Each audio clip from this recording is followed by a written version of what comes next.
Bonsoir à toutes et à tous et bienvenue dans votre rendez-vous hebdomadaire, la revue de presse grand format, l'émission qui décrypte pour vous l'actualité nationale et internationale.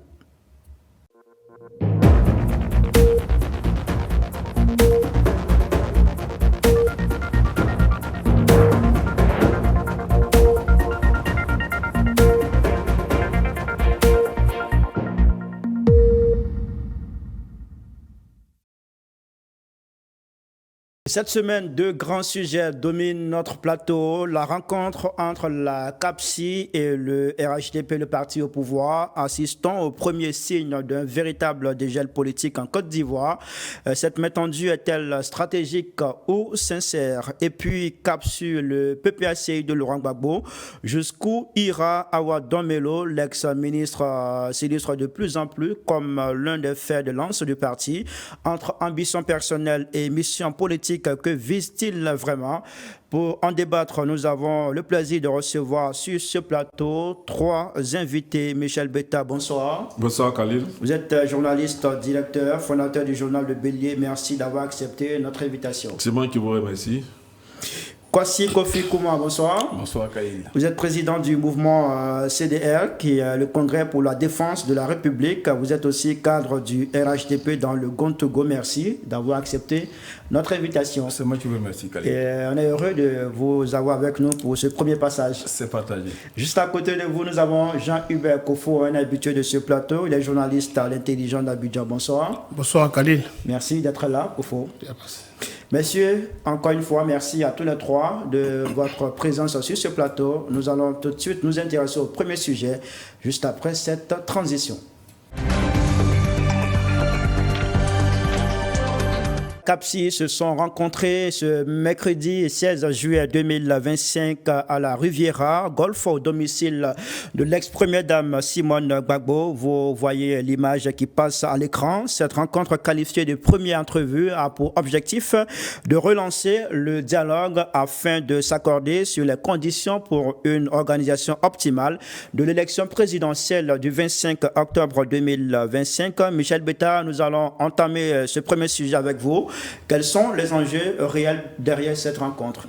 Cette rencontre, à première vue, on peut parler d'apaisement, mais dans le fond, ce n'est pas trop ça. Parce qu'on y voit un peu de la récupération, une volonté de diviser même l'opposition et aussi... Volonté de qui? Du RHDP? Du RHDP, de diviser l'opposition et une manière de s'infiltrer dans cette division-là et de donner l'impression qu'on veut rapprocher les partis. Mais il n'en est rien, puisque même l'objet même de la rencontre, d'abord, on va à une discussion. Il y a des points qui sont pendants, tels que la révision de la liste électorale, l'intégration des candidats radiés du processus électoral et l'arrestation massive de certains responsables de partis politiques. Bref, tous ces points-là étant pendant, quand on va à une discussion, on élabore sur quoi on va discuter. Mais ça, je pense à un numéro de charme du RHDP plutôt qu'à une volonté réelle de discussion. Parce que quand on veut une discussion, on choisit non seulement c'est pas le RHDP au pouvoir, mais c'est pas le gouvernement. C'est pas le gouvernement, c'est un parti politique comme tous les autres partis politiques. Donc, aujourd'hui, ce dont on a besoin, c'est des actes concrets. Ce n'est pas une belle parole, mais des actes qui montrent qu'on veut aller à l'apaisement. Alors que sur ce côté-là, le RHDP a montré réellement qu'il ne veut pas, puisque sur la question de la radiation, il est formel que ceux-là sont radiés parce que pour lui, ils sont victimes c'est le fait de la justice. Alors que, je le dis souvent, on oublie un fait qui est réel.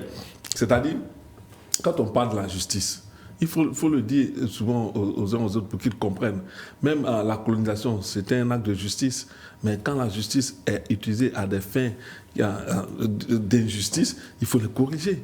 Parce que vous savez tous ceux qui sont aujourd'hui condamnés par la justice pour 20 ans et exclus de la liste électorale, ils ont montré suffisamment les éléments qui fondent leurs arguments pour récuser les décisions qui ont été prises. Donc tout cela mis ensemble, montre qu'aujourd'hui le RHDP est plus dans un numéro de charme. Et je veux emprunter l'expression du président Tidjane Tian qui disait qu'il faut éviter une opposition de complaisance. Faut éviter cette opposition de complaisance qui va fonder le RHDP dans sa démarche de montrer patte blanche à l'international, comme quoi il est ouvert au dialogue, mais il ne bouge pas sur les points essentiels de ce dialogue. D'accord, c'est bien noté. Alors, comment on a la chance de vous avoir sur ce plateau? Vous êtes militant du RHDP, cadre de cette formation politique dans le Gontogo. Comment vous répondez à Beta quand il dit le RHDP est dans une démarche de division de l'opposition à travers cette rencontre avec la CAPSI? Non, je crois que mon co-débatteur, mon cher frère Beta Michel, il fait une mauvaise lecture. Déjà, je voudrais rappeler que ce n'est pas le RHDP qui était demandeur. Si vous vous rendez compte, parce qu'il y a toute une histoire derrière cette affaire-là. Voilà. Nous ne sommes pas demandeurs. Mais nous sommes oufouettistes et nous sommes ouverts au dialogue. Nous sommes un parti ouvert, un parti qui échange. Partout où nous sommes, on nous demande des échanges, on nous demande des échanges, oui, la discussion, le débat. On peut discuter de tout, voyez-vous. Donc nous, on n'est pas dans un numéro de champ pour reprendre son expression, mais nous sommes un acteur politique comme tous les autres. Lorsque nous sommes sollicités pour échanger, pour débattre, quel que soit le sujet, nous serons toujours ouverts. Après, je suis d'accord sur un point. Le RHDP, ce n'est pas le gouvernement. D'accord? Mais pour autant, si nous sommes sollicités, il faudrait que nous répondions présent. Qu'est-ce qu'on aurait dit si le RHDP bottait en touche? Si le RHDP n'allait pas refuse d'aller à toute discussion, on dirait qu'on nous parlera d'arrogance, c'est parce qu'ils sont au pouvoir, etc., etc. Non, nous avons décidé d'aller à cette discussion-là. Bon, au sortir de cette prise de contact, rien n'a véritablement filtré. Il semblerait qu'il y a un certain nombre de points, je crois 8 préoccupations qui ont été exposées. Il y a un comité technique qui sera mis en place et pour le moment, on n'est pas encore entré, comme le disait Mme Bago elle-même, on n'est pas entré en profondeur. Donc, je ne vois pas à quel moment, nous, RHDP, on serait en train de faire un numéro de chambre. Et tout à l'heure, il a été dit aussi que le RHDP cherche plutôt à diviser l'opposition. Mais non, on n'en a pas besoin. On n'a pas besoin de diviser l'opposition. Nous sommes acteurs politiques, nous sommes le parti aujourd'hui qui a la responsabilité. Nous pensons avoir bien dirigé le pays, en tout cas, comme je l'ai dit sur d'autres plateaux. Le président Alassane Ouattara a pris ce pays qui était quasiment en état de mort cérébrale. Le pronostic vital de la Côte d'Ivoire a été engagé quand le président Alassane Ouattara est arrivé à la responsabilité. Au bout de 15 ans, il a permis à cette Côte d'Ivoire de retrouver toute la place qui est la sienne dans le Conseil des Nations. Il a permis à la Côte d'Ivoire de retrouver toute la place qu'elle n'aurait jamais dû quitter. Il a refondé la Côte d'Ivoire, il a métamorphosé, dans tous les sens du terme, la Côte d'Ivoire. Aujourd'hui, nous pensons, et nous en tout cas RHDP, que c'est l'homme qu'il faut encore pour rester aux manettes du pouvoir les 5 prochaines années. Nous n'avons pas besoin de diviser l'opposition. Nous sommes des démocrates et nous sommes conscients que dans toute démocratie, il faut qu'il y ait plusieurs acteurs qui soient dynamiques. C'est ça qui fait même la vivacité, la vitalité de notre démocratie. Donc on n'a pas besoin de les diviser. Mais lorsque nous sommes sollicités pour des échanges, nous répondons toujours présents. Ça ne veut pas dire que nous allons accéder à toutes les requêtes que nous serons formulées. Voilà, mais nous sommes ouverts au débat et ça n'a jamais été dans notre intention de diviser la gauche. Est-ce qu'on en a vraiment besoin? C'est noté. Kofo Jean-Hubert. D'abord, à M. Kouman, moi je suis un peu dubitatif. Enfin, quand il dit que le RHDP ne va pas répondre favorablement aux préoccupations de l'opposition. Le RHDP, c'est un parti politique, ce n'est pas le gouvernement. Le RHDP, même dans les échanges avec la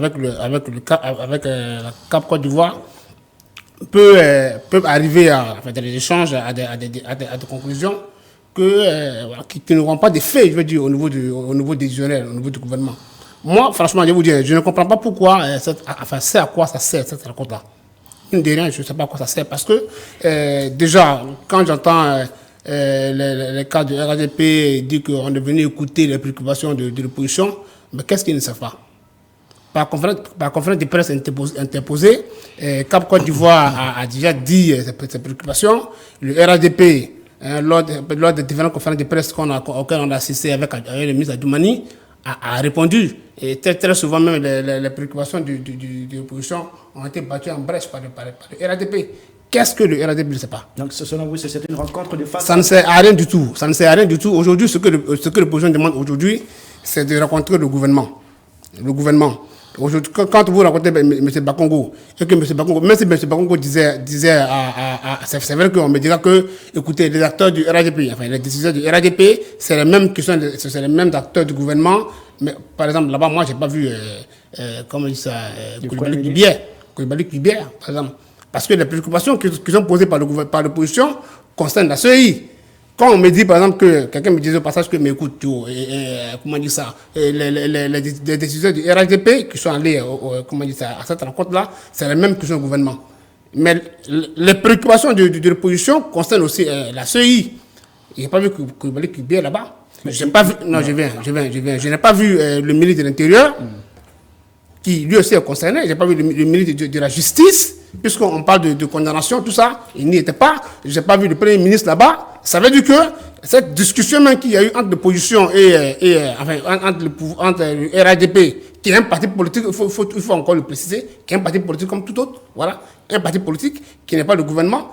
La rencontre que le RADP a eue avec le Cap Côte d'Ivoire, je veux dire, au plan des discussions, ça ne sert à rien. Premièrement. Secondo, moi, je suis d'accord avec M. Beta qui dit que ça s'apparente à une tentative de division de l'opposition. Je suis d'accord avec ça. Pourquoi? Parce qu'il faut voir le timing. Le jour où le RADP rencontre la Côte d'Ivoire, mais c'est le jour où le PDCI va signer son partenariat avec le PPACI dans le front commun. Vous voyez que le PDCI n'était pas à la rencontre. Ça veut dire que le jour où le PDCI s'en va, c'est comme si, parce que là, dans cette coalition, le PDCI fait office de grand frère, de l'aîné, de gros morceau. Quand le gros morceau s'en va signer un accord avec un parti politique, le plus gros morceau de Côte d'Ivoire vient dire, écoutez les gars, on est ensemble. On va trouver une solution à vos problèmes. Et à la fin, quand vous écoutez le communiqué final, vous vous rendez compte qu'en fait, dans l'affaire, il n'y a rien qui a été dit. On nous dit que, bon, écoutez, on a juste écouté les préoccupations de Cap Côte d'Ivoire. Mais qu'est-ce que Bakongo ne sait pas, par exemple? Bakongo, qui est le secrétaire exécutif du RADP, qu'est-ce qu'il ne sait pas des préoccupations de l'opposition qu'il est venu écouter? D'accord, c'est noté. Alors, Beta Michel, vous disiez tout à l'heure que cette rencontre est une manière pour le RHDP de diviser l'opposition. Dites-nous, le RHDP a quel intérêt aujourd'hui de diviser l'opposition? Vous voyez, aujourd'hui, je vais d'abord répondre à mon co-débatteur qui disait que le président Ouattara a trouvé le pays en état de coma. J'ai dit, mais si tu ne te souviens pas de lui-même ses propos, c'est lui-même qui a dit qu'il allait mettre le pays, il allait rendre le pays ingouvernable. Donc si le pays est devenu ingouvernable, c'est de son fait. Il avait affirmé qu'il allait rendre le pays ingouvernable. Donc tu comprends que s'il est venu trouver en 2010 un pays qui était difficile à gouverner, de 2000 à 2010, c'est pas le président Alassane Ouattara qui était. Non, mais il a dit, il n'était pas au pouvoir, mais il a dit dans l'opposition qu'il va rendre ce pays ingouvernable. Donc je pense que c'est le pays ingouvernable là qu'il a trouvé. Non, ça c'est pas moi, c'est lui qui l'a dit. Ces propos sont là. Non, quand tu dis quelque chose, il faut l'assumer. Il ne faut pas sortir. Non, je ne sors pas ça de son cadre. J'ai dit, il a dit qu'il va rendre le pays ingouvernable. Donc il a rendu le pays ingouvernable qu'il avait trouvé. C'est ça. Maintenant, pour parler de la division de l'opposition. Le fait est qu'en 2010, on a trouvé un État comateux. Du fait de celui qui a promis de le rendre ingouvernable. Voilà, donc je disais tantôt que concernant la division de l'opposition. Le RHDP a quel intérêt aujourd'hui de diviser l'opposition? Quand on veut parler d'opposition, souvent on a dit opposition significative. Mais on regarde quels sont ceux qui ont des représentants à l'Assemblée. C'est le PDCI, c'est le PPACI.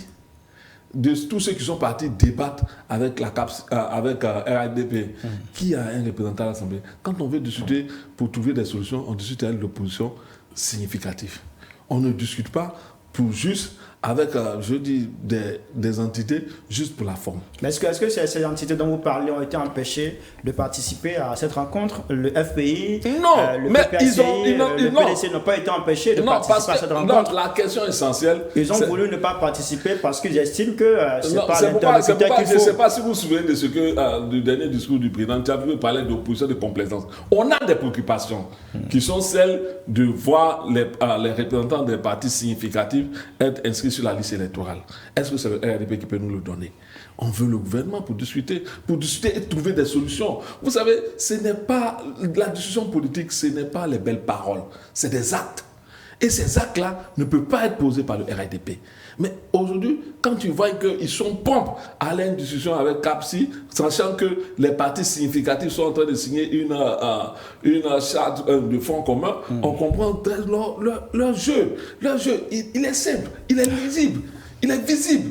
Ils veulent montrer patte blanche comme ce sont eux qui ont l'initiative du dialogue. Ils sont un parti ouvert, alors qu'ils ne posent même pas d'acte pour encourager ce dialogue, même pour montrer leur bonne volonté dans ce dialogue-là. Parce que le dialogue, ce n'est pas de dialoguer pour dialoguer. Les gens ont posé des préoccupations, il faut leur donner des résultats, il faut leur donner des réponses. Et c'est ce que les partis attendent. Moi, je pense qu'aujourd'hui, si véritablement le pouvoir RHDP est dans des dispositions de dialogue, voilà le fonds commun qui est là, qui a posé ses préoccupations, qu'ils les reçoivent et qu'on en discute et qu'on trouve des solutions. Nous sommes à 3 mois des élections. Voyez-vous, quand aujourd'hui on ne parle pas de révision de la liste électorale, quand aujourd'hui on ne parle pas d'intégration de ceux qui ont été radiés abusivement, injustement, quand aujourd'hui on continue d'arrêter ceux qui sont dans certains partis politiques sous prétexte qu'ils sont une menace pour la paix sociale, je dis, on n'est pas en train de dialoguer, on est en train d'utiliser une main de fer, bâillonner l'opposition et faire semblant de donner, faire un semblant de dialogue, un semblant d'initiative du dialogue, mais dans le seul but de fermer la voie à un véritable dialogue et d'ouvrir la porte à la véritable démocratie. D'accord. Alors comment un dialogue avec l'opposition sans les partis significatifs, comme l'a dit Beta Michel, le PPACI, le PDCI, le FPI aussi, même si ils n'ont qu'un seul député à l'Assemblée nationale, tous ces partis étaient absents de cette rencontre. Est-ce que cette rencontre a vraiment de la valeur? Je pense que c'est un mauvais procès qu'on nous fait. C'est un mauvais procès qu'on fait au RHDP. Déjà, je rappelle que l'initiative de la rencontre ne vient pas du RHDP. On est bien d'accord là-dessus. L'initiative, je répète, ne vient pas du RHDP. Mais le RHDP avait la possibilité de demander que tous ces partis rejoignent la coalition pour l'alternance pacifique Côte d'Ivoire choisit ou aller par l'initiative de nous rencontrer. Ce n'est pas nous de constituer ceux avec qui on doit discuter. Je rappelle aussi que le PPACI n'est pas partie prenante dans la coalition pour l'alternance pacifique. On est bien d'accord. Voilà. À partir du moment où nous, CAPSI, souhaite nous croiser, souhaite nous rencontrer, échanger avec nous, c'est avec des correspondances en amont et que l'accord est trouvé. Mais ce n'est pas à nous de forcer la coalition de venir forcément avec tel parti politique. On me parle de partis politiques significatifs. Bon, je ne sais pas ce que vous appelez significatif parce que pour nous, à partir du moment où la coalition nous demande de nous croiser, on les croise, on échange sur toutes les thématiques sur lesquelles on peut discuter. Même si il y a certains partis politiques qui étaient là, le COGEP et tout ça, qui n'ont pas de représentant à l'Assemblée nationale, j'en conviens. Mais à partir du moment où nous, on demande à nous croiser, on vient, on échange avec ceux qui sont présents. Ce n'est pas à nous de constituer la délégation, ce n'est pas à nous d'organiser l'opposition. C'est là où je voulais en venir. Donc, on n'a pas à s'immiscer pourquoi tel parti n'est pas là, pourquoi tel autre n'est pas là. Ça, c'est une cuisine interne au niveau de la coalition pour l'alternance pacifique dirigée par Mme Simone Evic-Gbagbo. Je rappelle encore que le PPAC n'est pas membre de cette coalition-là. Maintenant, on me dit, j'ai entendu tout à l'heure qu'au même moment où le Front commun est en train de se constituer, nous, on allait pour croiser, on allait rencontrer, qu'on appelle ça... la CAPSI. La CAPSI. Mais ça encore, c'est un mauvais procès. Pourquoi voudriez-vous que, par rapport au programme que nous on avait fixé, qu'on choisisse d'abord, ou alors qu'on laisse le Front commun se constituer avant de... Je rappelle d'ailleurs que le PDCI est membre de la CAPSI. Donc, normalement, le PDCI aurait dû se trouver là. Selon vous, c'est quoi? Le fait que le PDCI a été absent au cours de cette rencontre, mais justement, pourtant le PDCI est membre de la CAPSI. De la CAPSI, ça veut dire que l'opposition elle-même est en train de se chercher. Ça, ce n'est pas du fait du RHDP.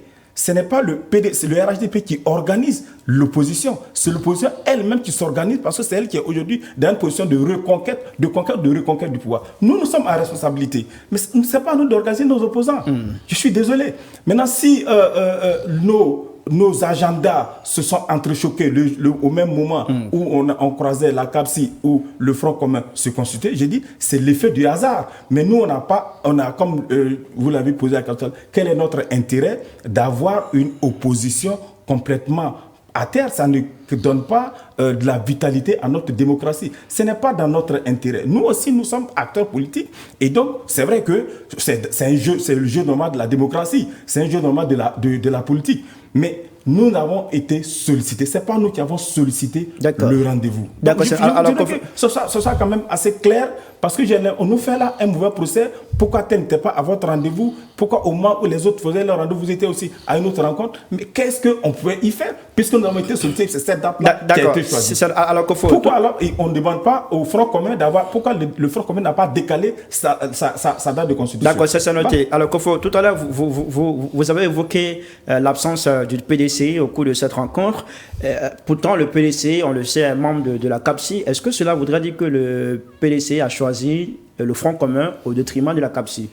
D'abord, avant d'arriver à là, j'insiste sur le fait que cette rencontre-là, vraiment, à mon sens, est inutile. Voilà, est inutile, mais en même temps... Mais pourquoi? Parce qu'ils ont quand même évoqué des questions qui concernent le pays. Non, parce que l'opposition, pour ce qu'on sait...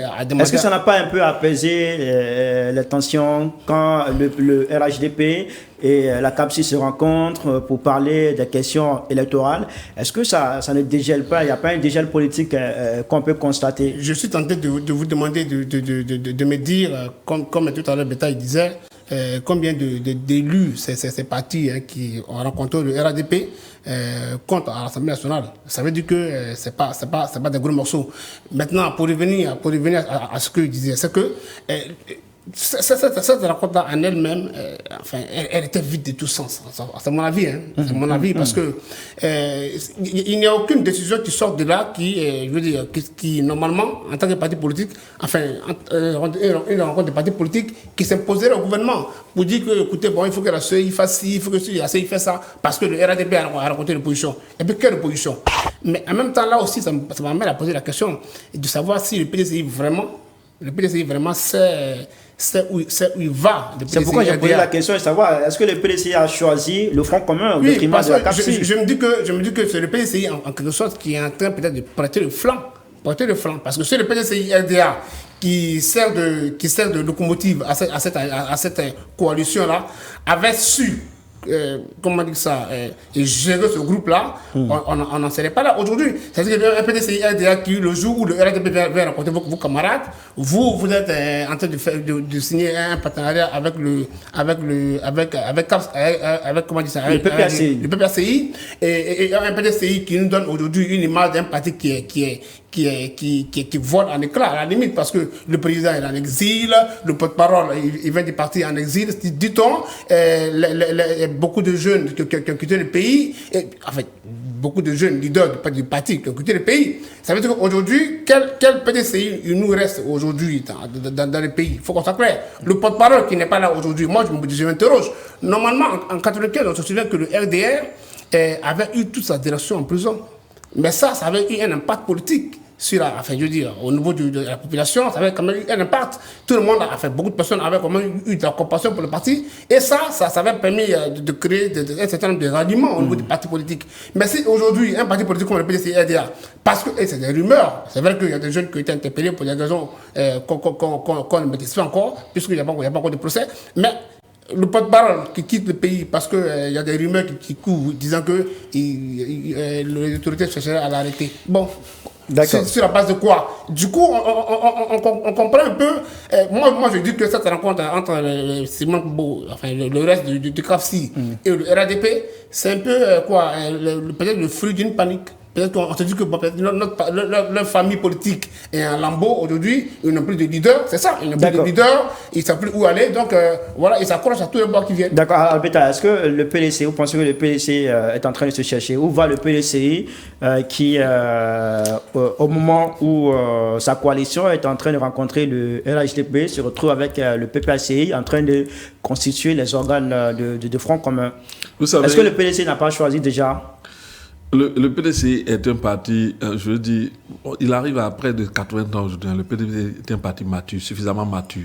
Et il sait ce qui serait bon pour les Ivoiriens, ce qui est bon pour les Ivoiriens.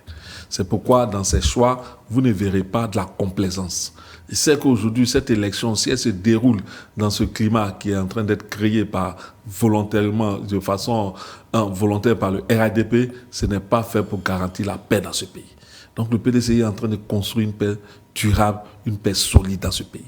Donc pour dire quoi? Pour dire simplement que en choisissant de s'allier au PPAC pour poser les revendications, il connaît le poids du PPAC, il connaît le poids du PDCI. Donc le parti au pouvoir est en train de, qui était depuis longtemps sous perfusion des institutions, il ne faut pas le cacher, parce qu'il pense avoir bâillonné la CEI, il pense avoir maîtrisé la justice, et là maintenant les institutions qui lui servent de pain béni pour gérer ses affaires politiques.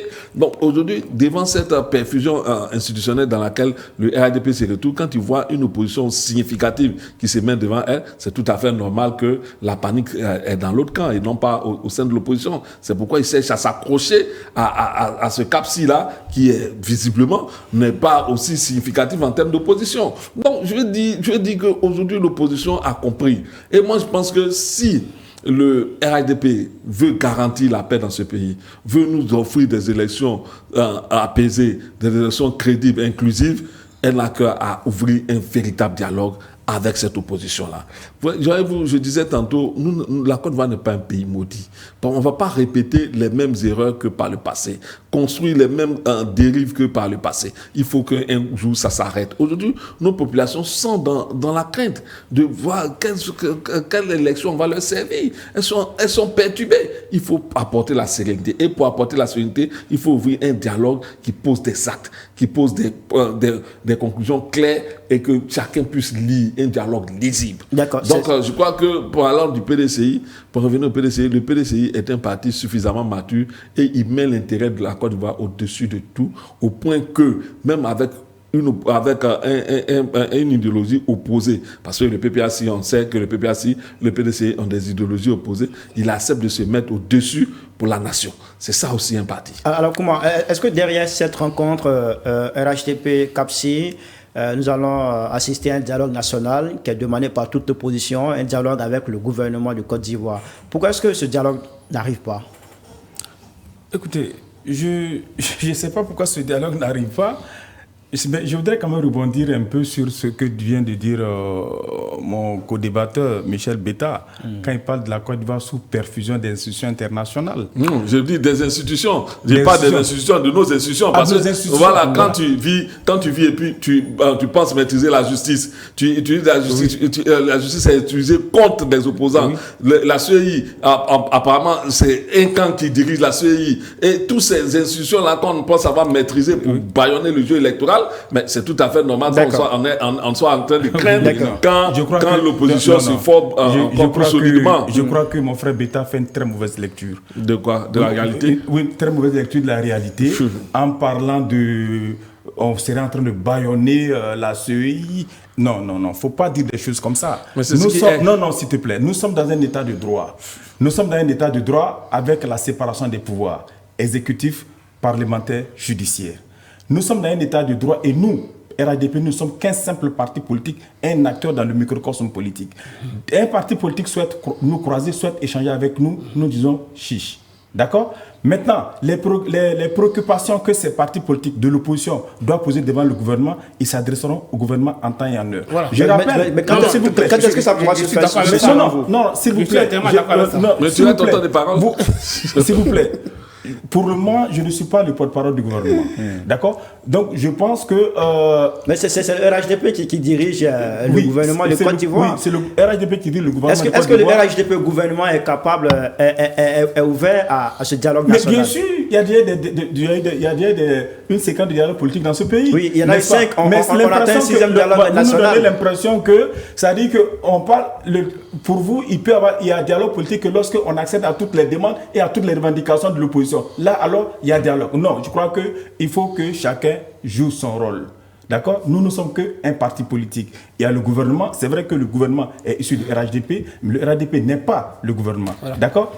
Maintenant, alors, pour ce qui concerne... le PDC qui était absent, selon vous, le PDC a fait son choix, le PDC... Non, en fait, le PDC a un problème. Le PDC lui-même ne sait même plus où il habite. Ça, voilà, c'est vraiment... Ils ont un problème d'adresse et un problème d'idéologie. Et je pense qu'il l'a dit tout à l'heure, mon co-débatteur, M. Elbeta, quand il disait que les deux... Parce que quand on voit le PDC qui va faire une alliance avec le PPAC, on se dit, ben, il y a un problème. Bon, mais ça, c'est leur droit, n'est-ce pas? Donc, c'est le PDC lui-même qui a un problème. Parce que si on a fait une demande pour échanger avec le RHDP, j'imagine que cette demande n'a pas été faite dans le dos du PDC qui est lui-même membre de la CAPSI. On est d'accord? Maintenant, si le jour de la rencontre, le PDC se rebiffe et se retrouve à faire un front commun avec un autre parti politique, ça, ce n'est pas la faute au RHDP. Ce n'est pas la faute au RHDP.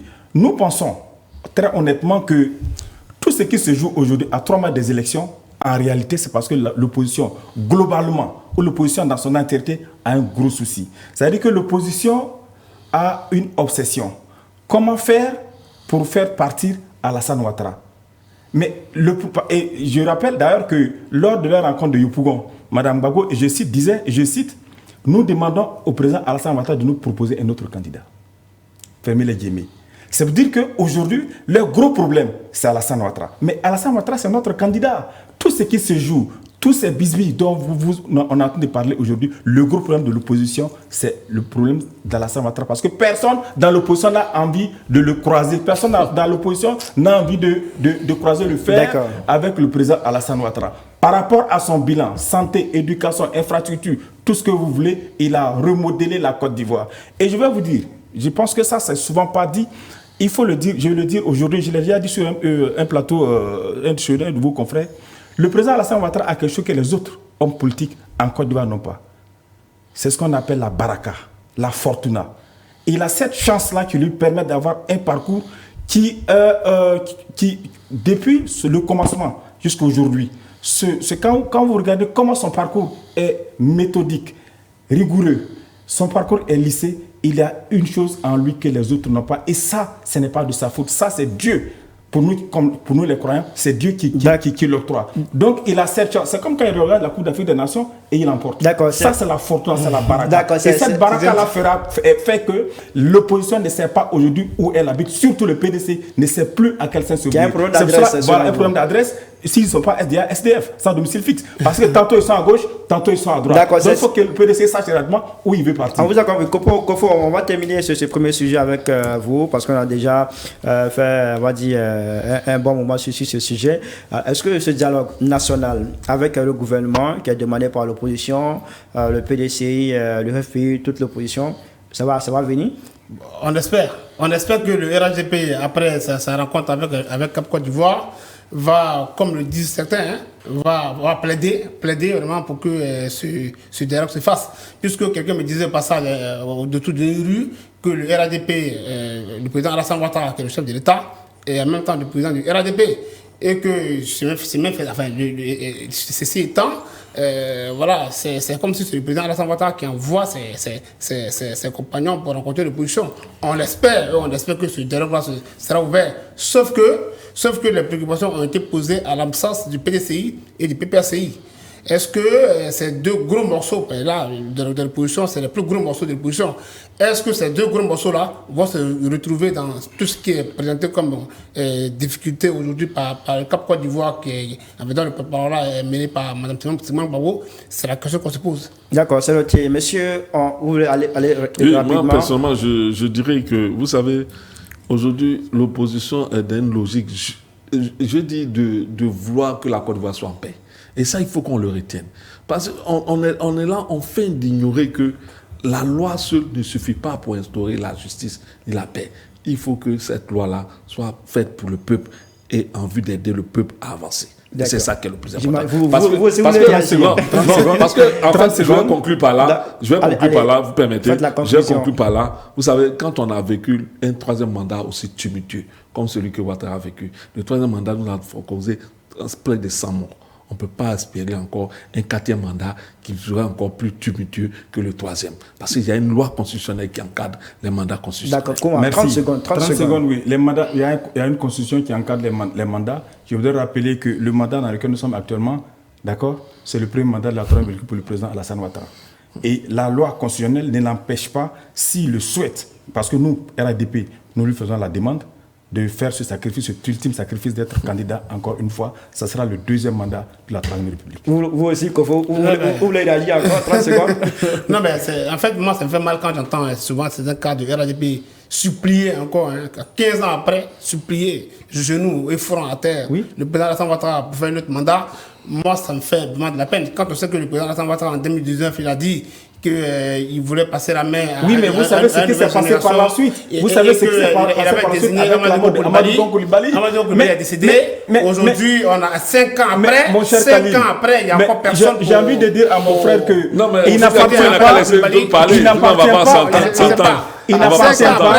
il n'appartient pas à l'opposition de dresser le portrait au repos de notre candidat. D'accord, monsieur, on vous a compris. Encore que la candidature du président Alassane Ouattara suscite quand même des d'accord. La candidature du président Ouattara, c'est pas ça le sujet. On va partir pour le prochain sujet qui concerne Awa Don Melo, qui, vous le savez, a adressé ce que certains médias ont qualifié de lettre ouverte. Lui-même, après, il a fait une précision pour dire que c'était un simple document de travail. On va en parler juste après cette petite transition. Nous sommes de retour sur les antennes de l'Intelligent TV. Vous suivez la revue de presse grand format. C'est votre rendez-vous hebdomadaire pour décrypter l'actualité de la semaine. 3 invités sont avec nous. Kofo Jean-Hubert, journaliste à l'Intelligent d'Abidjan. Kouma Kwasi, cadre du RHDP dans le Gontogo. Et Beta Michel, journaliste, directeur fondateur du journal Le Bélier. Merci à tous les 3 de votre présence. Nous allons aborder le second sujet. Awa Don Melo, vous le savez, a proposé à Laurent Gbagbo d'autoriser des candidatures de précaution en raison de l'incertitude entourant la candidature du président du PPACI absent de la liste électorale. Cette proposition a d'abord été présentée comme une lettre ouverte par certains médias avant d'être qualifiée par l'auteur lui-même en simple document de travail. Analyse de tout ce qui se passe au PPACI. Jean-Hubert, jusqu'où ira Don Melo selon vous? Au PPACI, quand vous évoquez Awa Don Melo, tout de suite, on se souvient du FPI d'avant que Laurent Gbagbo soit au pouvoir. On se souvient tout de suite d'une organisation qu'on appelait FPI Renaissance, et à la tête de laquelle le même Don Melo était. Voilà, il était à l'époque considéré comme celui qui voulait créer du tumulte au FPI. Et il avait critiqué en ce moment le FPI, considérant que c'était un parti tribaliste, il y avait des élans de tribalisme et de tout ça à l'époque. Aujourd'hui, le même nom qui surgit, Awa Don Melo, au moment où Laurent Gbagbo n'est plus au pouvoir, et où Laurent Gbagbo est encore dans une autre bataille à l'issue de laquelle il espère revenir au pouvoir, c'est pas bon tout ça pour son image. Moi je dis, quelqu'un d'autre me dirait que peut-être que le chien ne change pas sa manière de s'asseoir. Non, à un moment donné, quand on est dans un parti politique et que le parti politique fixe un cap, il faut suivre ce cap-là jusqu'à ce qu'on ait une autre décision. Quand Awa Don Melo devient celui qui va demander à Laurent Gbagbo de désigner un autre candidat, alors qu'il y a tellement de cadres dans ce parti-là, c'est vrai que moi je suis pour que Laurent Gbagbo désigne un autre cadre. Je suis pour ça. Parce qu'effectivement, je ne souhaite pas que cette élection-là se transforme en un ring parce qu'un tel ou un tel autre a été écarté. Mais c'est ce que Don Melo demande au président Laurent Gbagbo? Non, mais quand ça vient de lui, Don Melo, par rapport à son passé, c'est pas bon. Mais il est militant du parti, il a le droit de donner son avis sur la vie de son parti. C'est bien de le dire, mais ça ressemble un peu à un militant qui est, excusez-moi du terme, mais qui n'est pas discipliné. Ça ressemble à ça. Comment? Oui, en fait, cette histoire ressemble à une véritable crise. Enfin, crise c'est trop fort, mais je crois que on risque de glisser progressivement vers un véritable psychodrame. Je vous explique. C'est le choix du RHDP? Ben non, nous, on n'a pas de souhait à avoir. Je pense qu'ils sont assez forts. Si est-ce qu'au drame, ça vous arrange plus? Non, nous, on est preneurs par rapport à l'adversaire qu'on aura en face de nous. Parce que comme vous le savez certainement, nous avons un bilan inattaquable. Et sur toutes les problématiques, sur toutes les thématiques. Mais pour revenir à la question que vous avez posée tout à l'heure concernant M. Don Melo, vous savez, toutes les révolutions finissent toujours par bouffer ses enfants. Toutes les révolutions, historiquement, hein, voilà, je fais ce petit rappel-là. Rappelez-vous, après la prise de la Bastille, 1793-1794, Robespierre, Danton. Sous la Ve République, la gauche classique et la gauche dite la deuxième gauche, c'est-à-dire Mitterrand-Rocard. Aujourd'hui, en France, la LFI, la France insoumise avec Jean-Luc Mélenchon, la gauche, historiquement, n'aime pas les voix dissonantes. Ça n'a pas commencé avec Don Melo.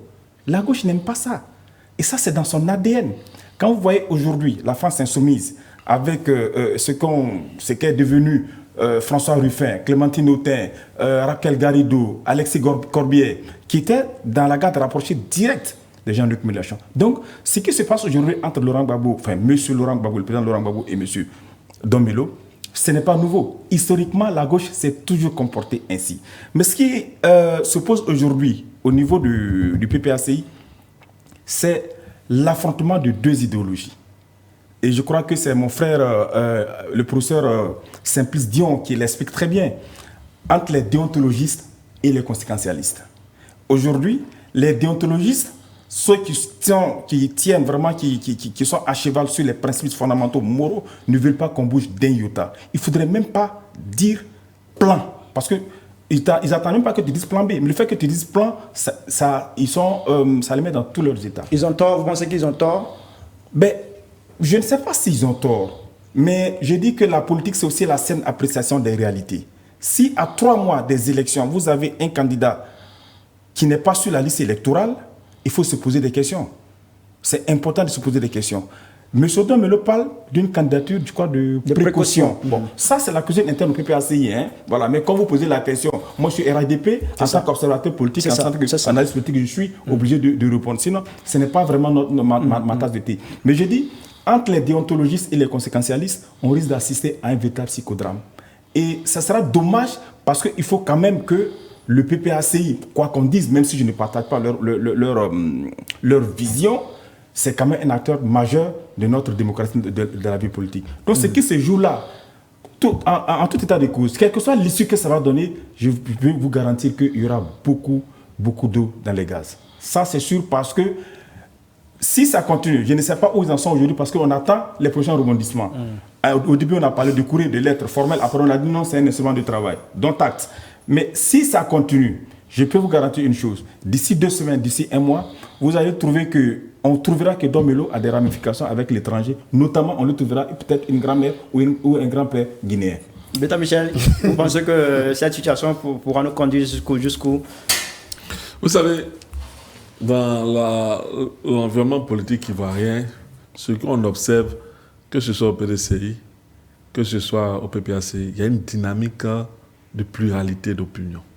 Et ça montre que ces partis-là se déterminent déjà comme des partis démocratiques, contrairement au RADP.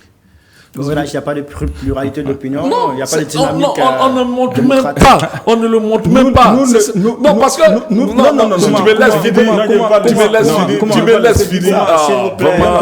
C'est une question qui a rapport avec le PPAC. Je ne vois pas qu'est-ce que le. Oui, non, mais attends, mais je vais analyser le débat politique chez nous. Comment, s'il vous plaît, comment, ne vous en faites pas. Vous allez avoir la parole. Je reprends les propos du porte-parole de ce parti-là, le ministre Aguimani, qui dit, si quelqu'un dit chez nous qu'il est candidat, il va dire ça devant sa femme dans la chambre, mais pas sur la place publique. Voilà des partis dans lesquels d'aucuns expriment leur opinion sans être blacoutés, sans être, je dis, ostraciés. Il a exprimé une opinion, on ne l'a pas radié du parti. Il en a encore dedans. Et c'est un problème interne à un parti. Je voulais vous relancer.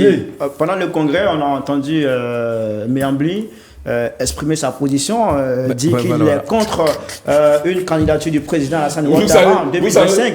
Est-ce qu'il a été blacklisté? Est-ce qu'il a été mis au barrage? Est-ce qu'il a subi des représailles? Ce parti n'a même pas ouvert la candidature. C'est ahurissant. Comment un parti qui va faire des élections, il n'y a même pas un dépôt de candidature et on en arrive avec alchimie. Je ne sais pas où vous avez vu ça, mais moi, ce que j'ai observé au congrès du RADP, c'est une nouvelle manière de faire la politique. Et je l'ai vu ça. Que vous n'étiez pas, vous n'étiez pas au Donc, congrès. vous dites quoi? C'est que vous n'étiez pas au congrès. Pour dire qu'aujourd'hui, les partis politiques ivoiriens, en dehors du RADP, montrent de la vitalité. De la pluralité. Et c'est ce que nous voulons voir. Pour moi, c'est un problème interne à un parti.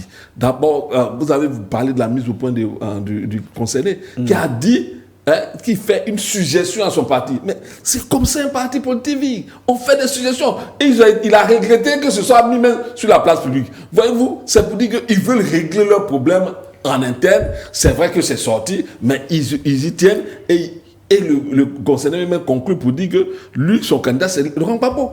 Donc, je veux dire qu'ils ont leurs problèmes internes. C'est vrai que nous, il nous faut analyser ça, mais moi, j'analyse ça comme une vitalité interne et c'est à saluer. Si réellement ça se passe dans cet esprit-là, c'est à saluer. C'est de réel politique. Il faut analyser la politique avec sang-froid et je pense qu'à la fin, ils arriveront à un consensus et c'est ce que moi, je les souhaite. Alors, quand il parle de vitalité démocratique, mais est-ce qu'il n'y a pas aussi une forme de division latente sur la candidature du président Laurent Gbagbo à cette élection? Mais le fait même d'évoquer que ce courrier-là sorte, déjà même, ça prête déjà même un flanc à la partie adverse qui en fait son chou gras. Aujourd'hui, quand ce papier est sorti, on a vu comment la presse proche du RADP l'a traité. C'est une division, tout ça. Mais justement, c'est pour éviter tout ça qu'on demande une certaine coordination dans les sorties. Un tel courrier, clairement, ça vous met en difficulté. Aujourd'hui, ça montre l'image d'un parti, du PPS, un PPSI qui n'est plus enraciné derrière Laurent Gbagbo, où il y a déjà des premières dissensions. Quand on sait la place que lui occupe Domino au PPSI, il est vice-président. En même temps, on sait tout ce qu'il a comme corde au plan international, avec les Brises notamment. Donc quand on voit tout ça, on se dit que mais voilà un gros morceau qui est en difficulté avec Laurent Gbagbo. Et ça, c'est pas bon. Mais en même temps, le RADP aussi, faut être honnête, là-bas aussi, c'est pas aussi libre que ça. On sait ce qu'aujourd'hui le président de l'Assemblée nationale, Adam Bidou, il est su comme critique ici et là parce qu'il a dit seulement sur les chaînes internationales que si le président Ouattara ne voulait pas être candidat, lui, il était partant. On tourne au RADP, on entend ce qui se dit sur lui. C'est vrai qu'il n'est pas sanctionné officiellement, mais bon, ça ressemble un peu à ça. Donc, je me dis que, et ça, c'est un peu le mal de nos partis politiques en Afrique. Où le chef, il est tout roi, il est le plus grand, il est le plus fort, et qu'on doit forcément aduler. Voilà. Comment? Oui, j'ai entendu tout à l'heure dire que mon frère Beta, qu'au RADP, il n'y aurait pas de débat. Je rappelle que dans toutes les régions de Côte d'Ivoire, nous avons tenu des pré-congrès. Toutes les bases ont été consultées. Toutes les bases. Chez moi, dans le Gontogo, c'était le 14 et 15 juin. Ce pré-congrès a été organisé de main de maître par le ministre d'État Kobena Kwasi Adjoumani, qui était le président de ce pré-congrès. Toutes les bases, dans toutes les régions, ont été consultées. C'est vrai que chez nous, on ne fonctionne pas comme chez vous, comme dans les partis de gauche. Nous avons la culture de chef. C'est dans l'ADN du parti de droite, d'un parti de droite comme le nôtre. Donc, chez nous, ça ne pose aucun problème. Mais pour revenir à la question que vous posez concernant M. Domelo et par rapport à ce courrier, non, ce n'est plus un courrier, c'est un instrument de... Je ne sais pas, c'est un document de travail. Mais on voit bien, quand mon frère Beta dit que c'est la vitalité le pluralisme à l'intérieur du parti, mais non, on voit bien que c'est une crise qui est en train de s'installer. La crise est déjà là. On essaye au mieux qu'on peut de trouver les éléments de langage pour dire non, en fait, c'est la vitalité, c'est le dynamisme à l'intérieur du mouvement politique. Il n'en est rien. On voit bien aujourd'hui que ce qui se joue là, c'est la candidature dans 3 mois. Et comme je l'ai dit tout à l'heure, il y a ceux qui estiment que le PPACI, parce que c'était le FPI d'alors, ils ne sont plus au pouvoir depuis 2010-2011. On est à 15 ans après. Il y a ceux qui estiment que ce rendez-vous qui est tellement un rendez-vous important, l'élection du président de la République, celui qui va être aux manettes du pouvoir pendant les 5 prochaines années, c'est un devoir. La nécessité s'impose avec la force de l'évidence d'avoir un candidat à cette élection-là. Mais il y a ceux qui sont arc-boutés sur les principes, comme je l'ai dit tout à l'heure, les déontologistes, qui disent que pour eux, au PPAC, il y a un seul numéro, c'est le numéro 1 et c'est celui du président Laurent Gbagbo. Donc, il n'est pas question de parler d'un plan A, d'un plan B, d'un plan C. Et même là encore, quand on dit c'est un document de travail, je crois que c'est Oufo qui le disait tout à l'heure, à partir du moment où ce plan de travail est suggéré par un certain Don Melo, ça posait forcément problème. Et puis, pour terminer, comment voulez-vous qu'on parle de suggestion? Mais suggérer ce genre de document à M. Laurent Gbagbo, c'est comme si on suggérait au coq de laisser sa place au canard pour chanter le matin, au lever du jour. Ce n'est pas possible.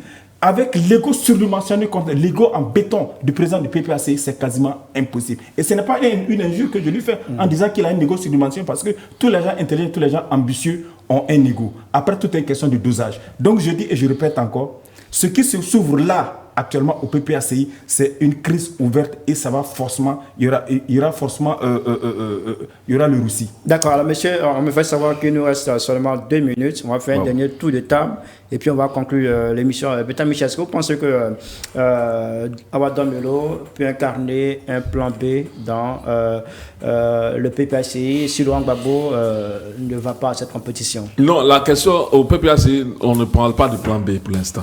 Leur plan, c'est Laurent Gbagbo. Parce qu'ils sont dans une bataille pour imposer la candidature de Laurent Gbagbo parce qu'il a été exclu injustement. Pour imposer, hein? Non, imposer parce qu'il a exclu injustement.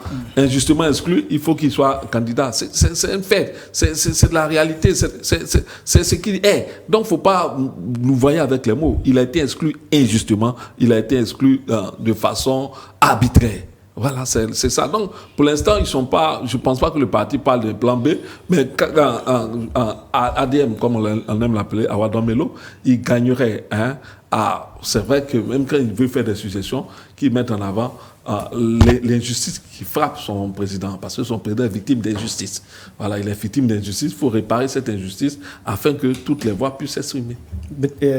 Kofo? Écoutez, moi, je pense que Don Melo, c'est un cadre du PPACI. Si d'aventure, intérieurement, je pense que le PPACI a une méthode de désignation de ces candidats. Moi, c'est pas trop cet aspect-là qui m'intéresse. Je veux dire que le fait qu'aujourd'hui, les partis politiques, la plupart des partis politiques, s'accoutent sur un candidat, enfin, leur leader, moi, je me dis que peut-être que ils se disent que il faut copier l'exemple qui a marché. L'exemple du RDR qui a marché. Le RDR qui, malgré toutes les difficultés que le président Alassane Ouattara a connues, est resté fidèle à son mentor.